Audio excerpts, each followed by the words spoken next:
En este video trataremos de considerar cuáles son los niveles de abstracción en matemáticas y cómo los usamos en la vida.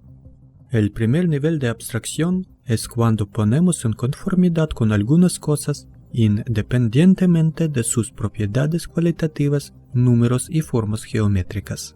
Si una persona tiene 2 papas y la otra tiene 3, y la pregunta es cuántas papas tienen en total, la solución matemática será solo 2 más 3. Al hacerlo, nos abstraemos de cosas concretas. Desde un punto de vista matemático, no importa que apilemos papas o manzanas, o lo que sea.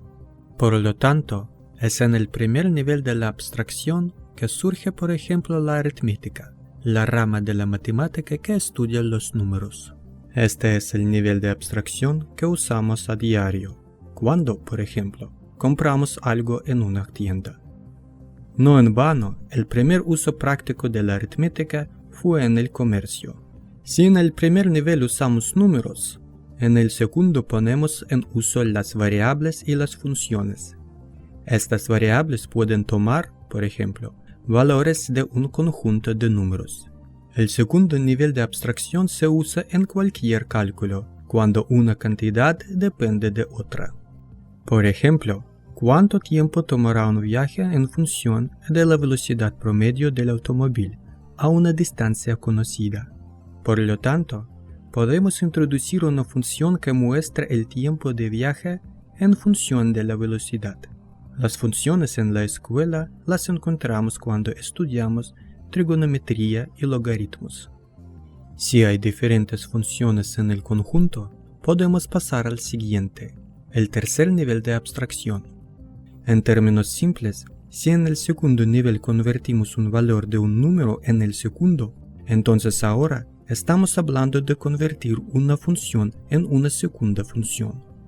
Es decir, si en el segundo nivel los objetos eran números y las funciones eran correspondencias entre 2 conjuntos de números, ahora son las funciones mismas las que se convierten en objetos. Una aplicación que hace coincidir una función con otra se llama un operador.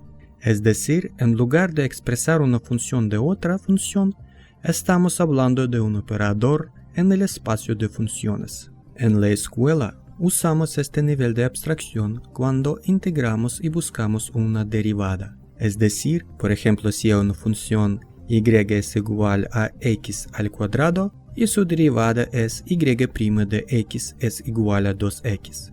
Por ejemplo, el operador integral nos dice que área está bajo la curva de la función. En este nivel, la solución de problemas no nos da un número específico, sino una cierta trayectoria de solución.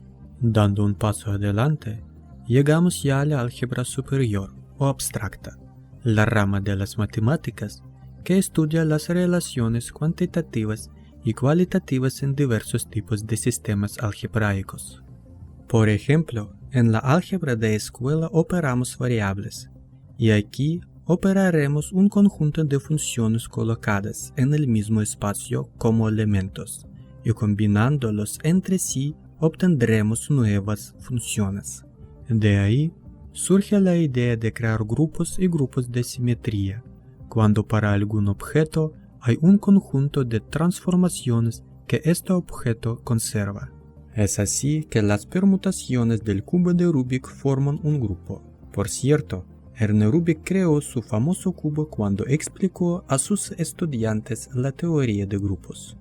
A su vez, el grupo de simetría se llama el grupo de todas las transformaciones sobre un objeto en el que este objeto dado es un invariante, es decir, no cambia. Por ejemplo, el grupo de simetría de un segmento en un espacio unidimensional contiene 2 elementos, la transformación idéntica y la reflexión con respecto a su medio. El grupo es un sistema algebraico, y junto con él hay sistemas algebraicos como anillos, retículas, así como otros álgebras como álgebra de Lie. El cuarto nivel de abstracción es cuando ya hablamos de sistemas como objetos. En mi opinión, el ejemplo más simple es la teoría de categorías, una rama de las matemáticas que estudia las propiedades de las relaciones entre objetos que son independientes de la estructura interna de los objetos mismos. Así, la categoría en sí es un tipo algebraico de estructura.